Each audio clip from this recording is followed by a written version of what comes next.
Hi,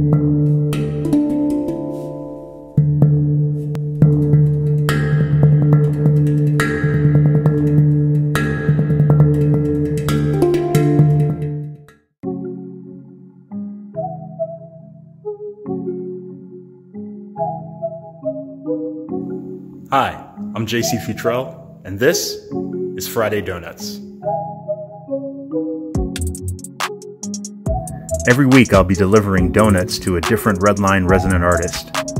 I'll be giving them writing prompts, and then they can respond in any which way they see fit, through video, through text, through photos, whatever. And then I'm going to bring that right back to you so you can find out what's going on with our artists during quarantine.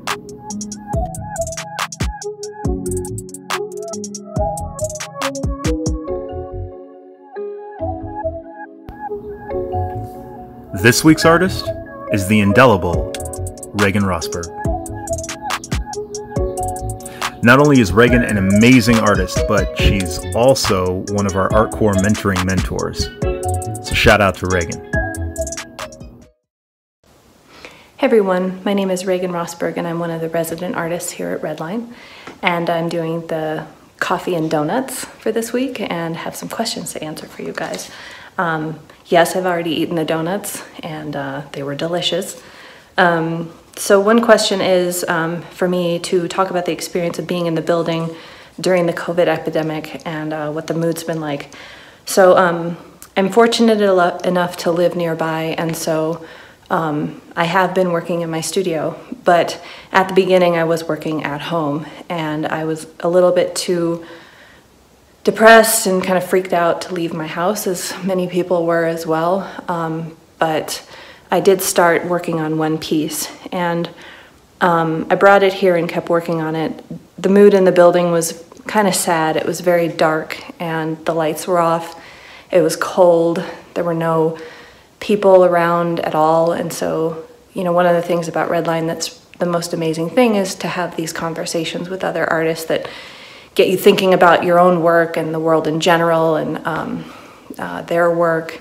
And so without having that, it was a very lonely place. And so ironically, the first piece I actually finished was very dark, and I'm gonna just bring you over here to see it. So let's see. So this is the work. It's taken from a dollar bill.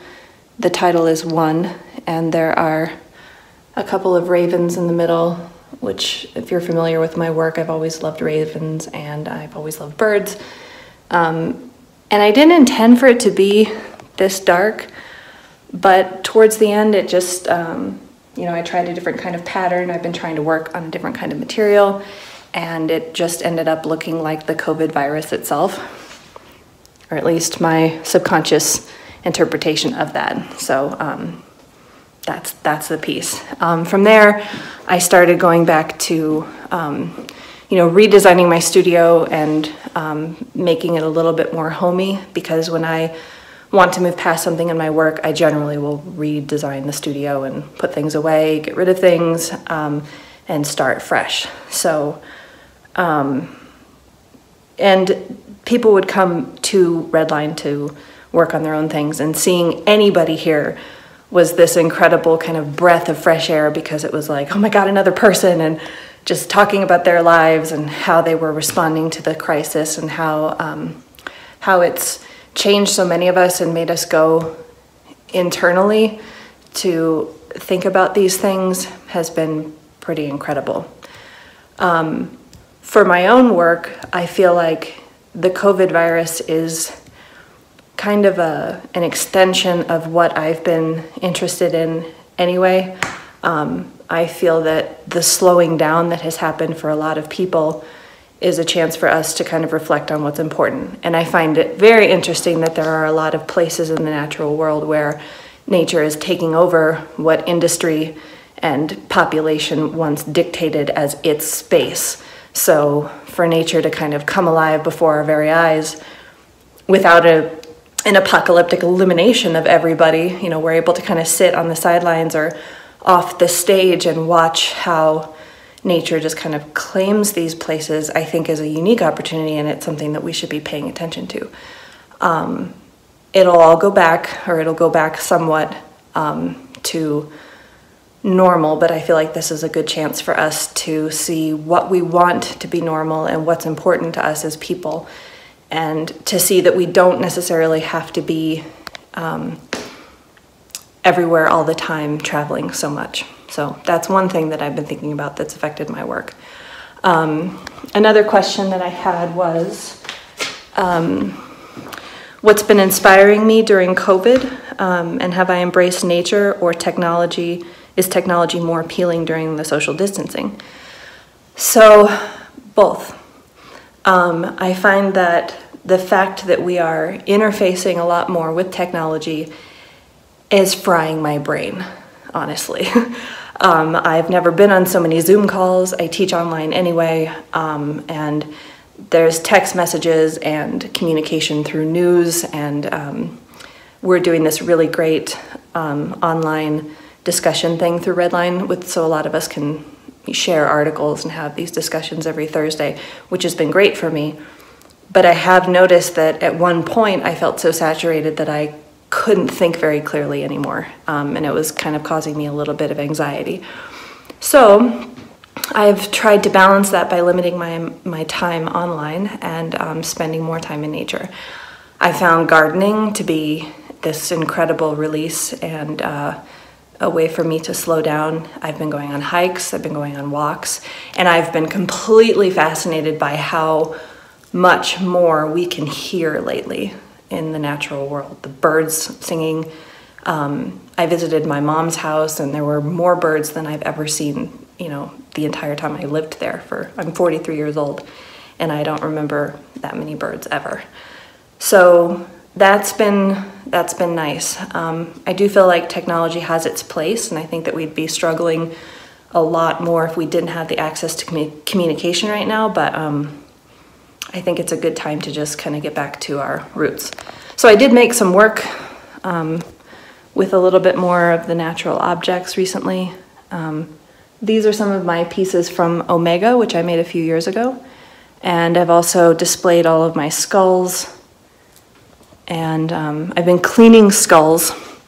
So I don't know if that's considered returning to nature, but I guess it is. Because for me, I'm moving away from plastic and into more natural processes. Things are a little bit more impermanent. And so I was sent this beautiful horse skull from a good friend out in Tennessee. And I spent a good amount of time cleaning that off, as well as a cat skull and some wasp nests and things like that. So I'm gonna be working with this and flowers and ice, and reflecting on a lot of the time that I spent in the Arctic, which was almost a year ago this coming week. So yeah, I feel like nature is something that I'm going towards a little bit more, because I think I have more space in my mind to think about that. And COVID and isolation has really allowed for that wild part of me, I think, to wake up a little bit more than it has been. Final question is, if all restrictions are lifted, where would you go once quarantine has ended, or has your bucket list changed because of COVID? So one place I really wanted to go to that I couldn't this year is the Bahamas. I love it there because it's very pristine and calm, and I have a lot of fun there. I run a residency there, and I work with a lot of really cool scientific folk, and we just have some really cool art projects that we do. But honestly, one place I'd like to go and spend more time untethered and able to hug the people there is to go see my mom down in Colorado Springs. And to be there is great. I've visited her a couple times, but to actually be there and hug her and hang out more that's probably my bucket list topper right there. So yeah, that is my contribution to coffee and donuts. Give you a quick little panorama of the studio here. All my dead things, my books, and yeah, I'm gonna be working on some Arctic paintings coming up, and yeah, Arctic ice and flowers. That's the new thought process. So thanks for listening, and have a great day, and hold your loved ones close.